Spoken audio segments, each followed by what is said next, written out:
Hola, soy Mauricio José Schwartz y esto es El Rey va desnudo.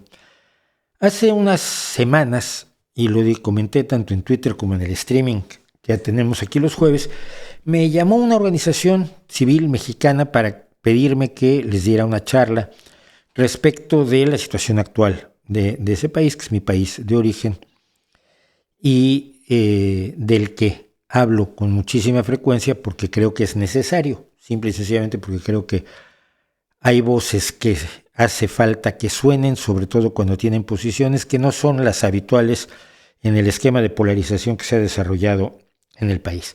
Esta organización civil es representante o aliada o cercana a una alianza de partidos que incluye al Partido de la Revolución Democrática, al Partido Acción Nacional y al Partido Revolucionario Institucional de México, y que están coaligándose para luchar por la presidencia en México en 2024. México, para quien no lo sepa, tiene un larguísimo mandato presidencial de 6 años sin reelección, por lo menos hasta ahora, y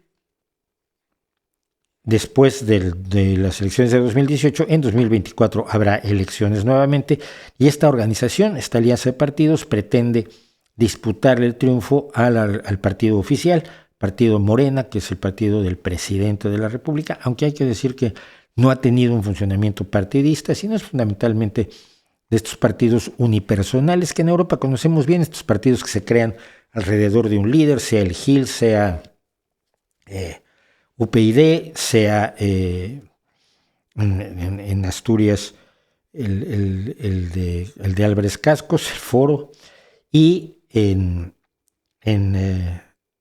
el caso de México, pues ha habido varios de estos partidos y Morena es uno de ellos. Bien, pero les dije, si quieren que yo hable con ustedes, pues lo haré con todo gusto, pero el tema de mi charla sería, porque ustedes no deben ganar las próximas elecciones del mismo modo en que no las debe ganar Andrés Manuel López Obrador y su partido. Su partido que ha demostrado ser un pozo de corrupción, de despropósitos, de cesarismo, de narcisismo, de delirio, de mentira continuada, de paranoia delirante, donde todo lo que se hace es un complot en contra de la grandiosa figura del presidente y de su gobierno, que él está convencido que son lo mejor que le ha ocurrido a México, probablemente desde que se formó el planeta hace algunos miles de millones de años. Los hechos han demostrado que la esperanza que se depositó en Andrés Manuel López Obrador fue un desperdicio. Yo fui, y lo he dicho y lo repetiré, yo fui,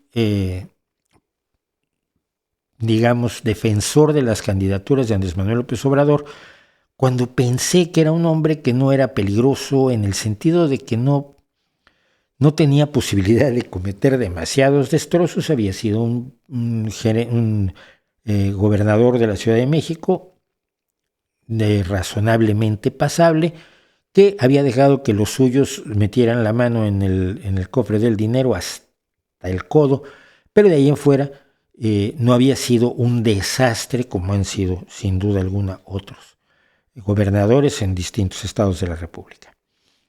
Pero cuando López Obrador decidió atraer a su bando, a su proyecto, a numerosos políticos quemados del Partido Revolucionario Institucional como Manuel Bartlett, que es conocido como el arquitecto del fraude electoral de 1988, a panistas como Tatiana Cloutier, como Manuel Espino, a verdaderos bárbaros del sindicalismo como Napoleón, y sobre todo a un partido de la derecha cristiana evangélica, me parece evangélica o protestante de México.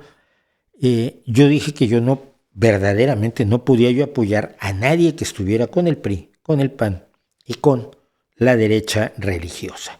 Y entonces decidí no prestarle mi apoyo a López Obrador para las elecciones de 2018, aunque me negué a votar por otro partido, pese a estar tantos años fuera de México.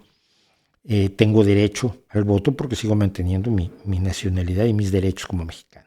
Me negué pensando que lo ideal sería que López Obrador no tuviera una mayoría absoluta, arrolladora, que le permitiera actuar de una manera irresponsable y que con contrapesos en los órganos legislativos, en el Congreso y en la Cámara de Senadores, se podría encontrar un equilibrio que permitiera que se hicieran realidad algunos de los sueños fundamentales. ¿Cuáles son los sueños fundamentales que están pendientes en México desde tiempo inmemorial? Democracia. Democracia real, democracia efectiva, democracia sin la manipulación habitual, democracia sin clientelismo, democracia sin presiones a la ciudadanía, democracia sin mentiras y democracia sin pagar por los votos, que sigue siendo la forma más común de hacerse con votos en las elecciones mexicanas de todo tipo, legislativas, presidenciales, de gobiernos, etcétera, de gobernadores, etcétera. 2. Transparencia en el accionar del gobierno. Un gobierno que nunca ha dado cuentas, nunca ha rendido cuentas de lo que hace. Un estado de apoyo, un estado de bienestar, por lo menos incipiente, que fortalezca la sanidad, la educación y las oportunidades de la gente, y una visión científica y tecnológica que permita también que los avances del mundo entero sean adoptados, retomados y reviertan en beneficio de una mayoría de gente pobre, una mayoría de gente alejada de las posibilidades de educación, alejada de las posibilidades de sanidad, alejada de las posibilidades de la independencia económica incluso, que crea una infantilización aterradora en una gran cantidad de la población mexicana que no debería sufrir esa infantilización, precisamente porque se trata de una forma de someter, humillar y crear indignidad en grandes sectores de la población, la gran mayoría de ellos pobres, la gran mayoría de ellos rurales, la gran mayoría de ellos campesinos y la gran mayoría de ellos indígenas. Pasados los primeros 3 años de gobierno de López Obrador, es clarísimo que nada de esto está ni siquiera cerca. Por el contrario, desde el punto de vista de la ciencia, se ha perseguido a científicos, se ha decidido que se va a crear una ciencia ideológicamente correcta que no contemple la integración de conocimientos, por ejemplo, de biotecnología al campo mexicano, un campo mexicano que está en condiciones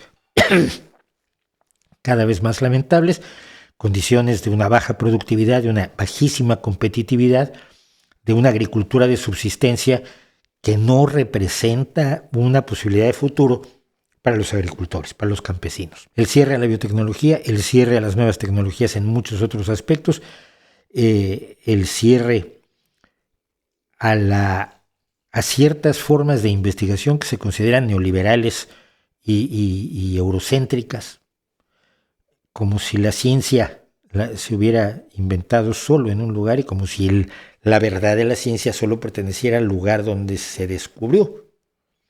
Esto es tanto como decir que, por ejemplo, los algoritmos solo son válidos en el mundo árabe porque fueron creados precisamente por al-Juarizmi, pero que esa visión arabocéntrica de los algoritmos no debería implicar que no podamos hacer unas matemáticas absolutamente propias donde 2 y 2 sean 5 y la raíz cuadrada de pi sea metida en Enriqueta, porque culturalmente se considera válido. No, la ciencia no es así, la ciencia no depende de quién la hizo ni de en qué sociedad se realizó, sino depende de que sea independientemente verificable, que sea comprobable y que continuamente demuestre que sus afirmaciones son razonablemente ciertas. La transparencia ha desaparecido porque López Obrador ha cada vez más procedido a la militarización del país y al establecimiento de espacios reservados durante 5 y 10 años para que mucha información que debería ser parte del debate público en México no lo sea.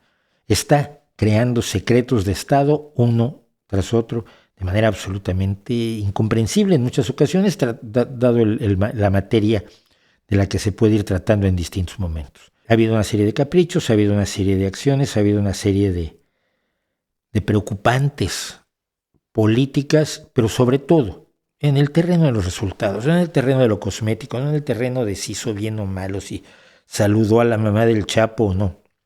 En términos de resultados, la criminalidad, los asesinatos en México no han parado. Los desaparecidos en México no han parado. Las agresiones contra mujeres no han parado. Los secuestros no han parado. la presencia del narco como factor fundamental del poder en grandes sectores del país no ha disminuido. La pobreza ha aumentado, la inseguridad ha aumentado, la pobreza extrema ha aumentado, la atención a la salud ha empeorado, la educación ha empeorado. Lo demás lo podemos discutir en otro momento. El problema es que quienes se presentan como sus opositores fundamentales, el Partido de la Revolución Democrática, el Partido de Acción Nacional y el Partido Revolucionario Institucional, son los que crearon el desastre que no ha sabido administrar Andrés Manuel López Obrador. Yo voy a hacer aquí un poco de historia. Mire, en 1987 el ingeniero Cuauhtémoc Cárdenas apareció como una figura aglutinadora de una izquierda muy diversa en México, que iba desde la izquierda más extrema, más leninista, más revolucionaria, hasta un cierto socioliberalismo de los más progresistas del PAN que acabaron en el Partido de la Revolución Democrática. Cuando se cometió lo que pareció, porque nunca hubo pruebas, y este fue uno de los argumentos fundamentales de Cárdenas, pareció haber un aterrador fraude electoral en México para arrebatarle la presidencia a Cuauhtémoc Cárdenas y entregársela a Carlos Salinas, un economista creado precisamente bajo la visión neoliberal, la de verdad, la visión neoliberal auténtica de Milton Friedman, no lo que ahora se llama neoliberalismo, que es cualquier cosa que no le guste al presidente. Cuando se creó ese fraude, ese aparente fraude electoral, Cuauhtémoc Cárdenas dijo que no había pruebas del fraude, porque de haberlas, pues se podrían haber tomado otras acciones, pero lo que había que hacer era crear un partido, y el partido que se creó fue el Partido de la Revolución Democrática. Y al Partido de la Revolución Democrática fueron a dar varios antiguos priistas, entre ellos el propio Cárdenas, o Porfirio Muñoz Ledo, o Andrés Manuel López Obrador. Cuauhtémoc Cárdenas fue candidato en 1988, en 1994 y en 2000. Y por distintas causas, en 1994, en gran medida por el asesinato de Colosio y el alzamiento zapatista, Cuauhtémoc Cárdenas no logró nunca ser presidente de la República. Yo creo que habría sido una de las grandes opciones para el país. Pero mientras él luchaba por una visión de una izquierda socialdemócrata viable, posibilista y bastante cauta, el PRI y el PAN decidieron establecer un pacto para alternarse en el poder sin hacerse daño. El PAN, que es un partido de la derecha nacido de admiradores de la Falange de Primo de Rivera en España, es un partido eminentemente católico, podría ubicarse dentro de la democracia cristiana, aunque es demasiado radical para la democracia cristiana, sobre todo en sus visiones más socialmente aliadas a lo más retrógrado de la Iglesia Católica. El Partido de Acción Nacional siempre había tenido como una de sus grandes bases la denuncia de la corrupción del Partido Revolucionario Institucional, que por su parte era considerado una fábrica sexenal de millonarios. Cada 6 años, o sea, cada mandato presidencial, salían millonarios que habían entrado al gobierno con una mano adelante y la otra atrás. Diputados, gobernadores, secretarios, gente de todos los niveles de la administración pública que se llevaban grandes cantidades de dinero, ilegítimamente, por supuesto, para crear esa hornada de millonarios sexenales. La denuncia del PAN respecto a la corrupción evidentemente era uno de sus bases más fuertes, y además de que se identificaba más con un tradicionalismo religioso mexicano que puede encontrar muy sospechosa a la izquierda, incluso a la izquierda más light. En el año 2000 llega a la presidencia de la República Vicente Fox como parte de un acuerdo aparente con el PRI, porque una vez que llega a la presidencia, todas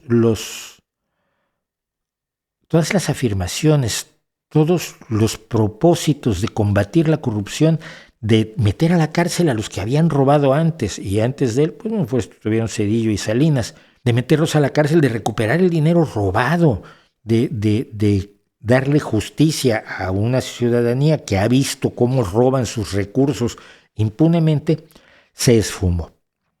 El pacto de silencio, el pacto de complicidad entre Vicente Fox y el PRI se hizo más que evidente. Calderón, como presidente del PAN, también mantuvo esa complicidad y la siguió manteniendo Enrique Peña Nieto como cuando el PRI regresa con él al poder después de 2 sexenios del Partido Acción Nacional, y todos repiten los esquemas de corrupción, se vuelven parte del mecanismo aquel que habían denunciado, y las cosas, como en el gato pardo, cambiaron para seguir iguales. Esto fue lo que hizo que mucha gente, como había visto al PAN como una esperanza, viera a López Obrador como una esperanza. Demostró no serlo. La corrupción hoy en día es absolutamente delirante, se encuentra en todos lados, se palpa, se siente, se demuestra en un acto tras otro la prepotencia, el autoritarismo, todo aquello que nos parecía lo más repugnante del PRI, está presente en Morena, el partido de López Obrador. Evidentemente, Andrés Manuel López Obrador y su gente no deben continuar al frente del país. En 2024 debe decírseles adiós. Pero la pregunta es, ¿son los creadores del desastre los que lo van a resolver? El Partido de la Revolución Democrática, por cierto, sufrió un proceso de putrefacción aterrador, en el cual la gente decente y de izquierda lo abandonó y se convirtió en una agencia de colocaciones aliada al PRI, al PAN, al Encuentro Social, a quien pudiera aliarse para colocar a su gente y mantenerla cobrando del presupuesto. El Partido de la Revolución Democrática hoy no es un partido de izquierda, ni con las mejores intenciones que usted quiera. Ese Partido de la Revolución Democrática, que se pudrió en pocos años, entre 1988 y 2008, 20 años de existencia, no logró sostener un ideario básico. El PRI, con su tradición de robo, de desprecio a la ciudadanía, de corrupción violenta y galopante. El PAN, con su visión absolutamente religiosa, pero al mismo tiempo copartícipe de la corrupción y aliado al Partido de la Revolucionaria Institucional, son ellos la opción para revertir el daño que está haciendo Andrés Manuel López Obrador, y el daño que hizo Peña Nieto, y el daño que hizo Calderón, y el daño que hizo Fox, y el daño que hizo Zedillo, y el daño que hizo Salinas. Por no ir más atrás, porque ya no tendría sentido, los problemas más graves que hoy vive México pueden encontrar sus raíces en las políticas salinistas que cambiaron la idea del desarrollismo mexicano, la idea de este posibilismo desarrollista, por una visión neoliberal en el sentido realmente económico del término, que siempre fue además falsificada, porque el poder del Estado mexicano siempre fue mucho mayor del que cualquier neoliberal aceptaría. Y estoy pensando concretamente en las declaraciones de Milton Friedman en su ensayo sobre las perspectivas del neoliberalismo. Es un poco pensar que la enfermedad puede ser la cura, y no es así. Entonces yo creo que efectivamente Morena debe salir del poder, y quienes de la izquierda se han aliado a Morena y no han podido, en estos 3 años, casi 4 ya, levantar la voz y decir: yo no estoy de acuerdo con esto, porque esto no era lo que habíamos prometido originalmente, esto no venía en el folleto publicitario con el que vendimos el gobierno de López Obrador. Esa gente tiene que ser apartada de las instituciones, pero no puede ser sustituida por aquellos que crearon todos los problemas que ha agudizado la ineptitud, el narcisismo de López Obrador, y la corte de psicofantes que tiene a su alrededor diciéndole que es lo mejor que le ha ocurrido al país. Entonces, ¿cómo veo yo? Y esta era la pregunta que ya no me permitieron responder, porque se olvidó que me habían invitado a dar esta charla, que era a principios de junio, y yo respetuosamente a principios de junio la doy de todos modos. ¿Qué es lo que debe ocurrir para que en 2024 haya un cambio real en México? Primero que nada, que no haya una visión caudillista. Mucha gente me ha preguntado, además, a lo largo de estos últimos años, ¿pero quién se va a poner enfrente? ¿Quién es la persona que va a solucionar este problema? Y esto implica seguir viendo que las soluciones procederán de un hombre fuerte o una mujer fuerte, de un hombre autoritario que dé un puñetazo en la mesa, o una mujer autoritaria que dé un puñetazo en la mesa, que se afaje los pantalones o la falda y que ordene lo que vamos a hacer y todos le vamos a seguir obedientemente como buenos borreguitos que siempre hemos sido.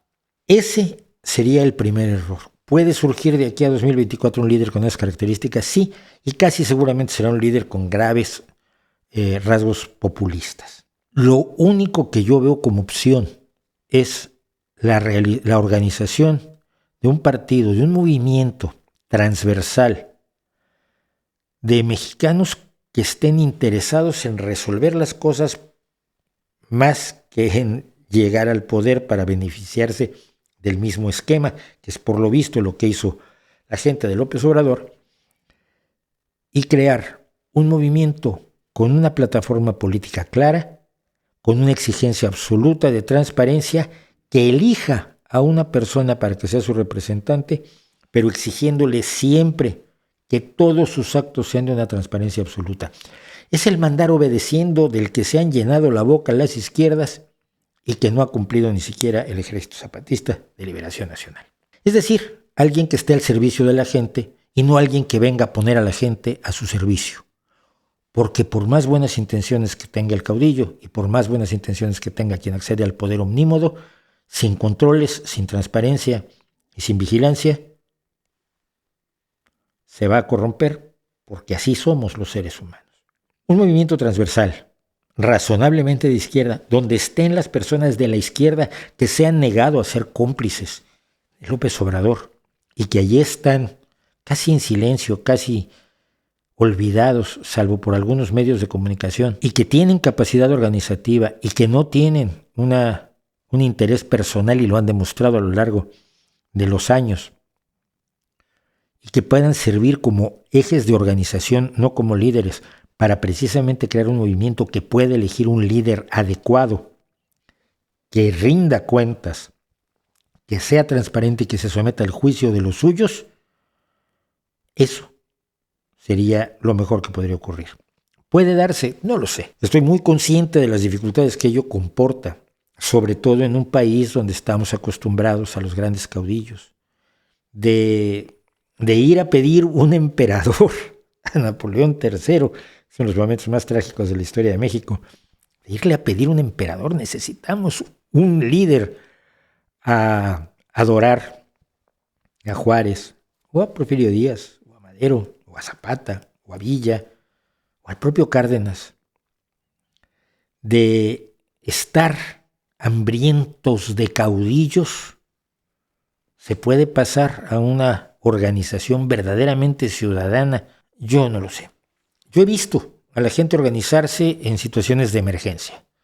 Mi experiencia más clara es el terremoto de 1985, cuando el gobierno se tardó casi 48 horas en responder y la ciudadanía se dedicó a sacar damnificados, a sacar personas de los montones de escombros en los que se habían convertido muchísimos edificios en la Ciudad de México. Me tocó fotografiar y publicar en Revista de Revistas uno de los primeros rescates que se realizaron antes de las 10 de la mañana del 19 de septiembre de 1985. Yo he visto a la gente actuar, movida por el interés de toda la sociedad, sin líderes y sin caudillos. Obviamente surgen los líderes naturales en esos momentos y allí es donde los demás tienen que controlar, vigilar, supervisar y llevar a esos líderes naturales. ¿Se puede? Sí, por lo menos se ha podido en una emergencia terrible como fue ese terremoto que me tocó vivir. Pero no es menos emergencia la que vive México hoy. No es menos emergencia la que se tiene cuando se multiplican los pobres, se multiplican los muertos.